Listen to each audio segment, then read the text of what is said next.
Welcome back to ABC-7 at 10. Well, parts of the borderline have already been getting hit with those snowy conditions on the roads. Take a look at this behind us. An ABC-7 viewer sent us this video, and look at the snowfall coming down near Silver City in New Mexico earlier tonight. But Sarah, I want to ask you about the radar right now. Any kind of precipitation, any snow chances across the borderland at this moment? That's right. Yeah, if you look at our Doppler radar right now, you can see a lot of moisture pushing in from the west. Of course, that cold front is fast approaching. It's already made its way through Columbus, and if you take a closer look, starting to make its way through portions of Las Cruces, headed on its way to El Paso. But Doppler Dave is outside. And Doppler, can you tell us a little bit about what you're feeling out there?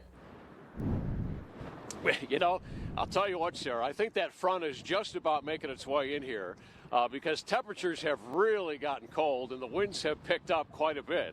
And what we're looking at, not seeing any snow as of yet, but I'll tell you what, when the snow band comes through here, we'll likely see some snow, but it's going to be blowing snow. It's not going to stick. I think the biggest problem going to be in the morning to get the kids off to school is just going to be terribly cold with the wind chills. Now, again, the dust has settled down because the colder air is filtering in here. But if you look at those temperatures, I mean, it is very cold out there. And then when we switch it over to the wind chills, we are looking at, of course, some very cold wind chills out here. I mean, the wind just has a bite to it, so certainly you're going to want to bundle up heading out late tonight yet or early on tomorrow morning. Now, we should see a lot of sunshine tomorrow, but it's just going to be very cold. We're probably not going to see temperatures much above maybe the mid-40s out here.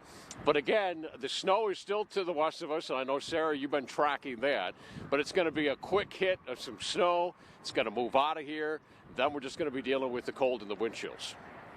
Well, thank you, Doppler. That's right. You know, that wind chill proving to be pretty strong right now, feeling like 29 degrees in El Paso, 18 degrees in Las Cruces. Again, because once you add the cooler temperatures to the gusty conditions, this is what are as a result of that. So we're looking at those wind gusts, monitoring them. It looks like they're about 25 miles per hour El Paso, 28 miles per hour Las Cruces. That is, of course, when we see those wind gusts stronger, moving towards our east because they're coming in from the west. So the east side possibly seeing stronger wind gusts. You know, with our future track wind gust model, this is estimating that we could continue to see those wind gusts increase to 40 to 50 miles per hour. This is at 11 p.m. So those wind gusts definitely proving to be stronger into the evening. And again, the most important threat that we are watching out for is that wind chill factor. So starting off tomorrow at 5 a.m., we could potentially feel like 17 degrees. And if we advance, you're looking very early, 6 a.m., 16 degrees. So definitely some of the coolest temperatures that we felt.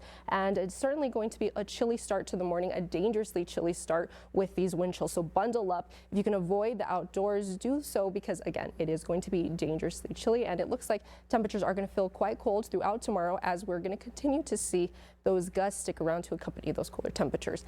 And now looking at our future track snowfall totals, it looks like we could see that light dusting that Doppler is talking about, but they are very light trace amounts. So nevertheless, still exciting to see, but very light possibility for that snow. Now here's a look at your 7-day future track sponsored by Mattress Firm. Again, going to be another chilly day tomorrow with those wind chills filling up. After Tuesday, we're still looking at some chillier days ahead. ABC7's Storm Track Weather.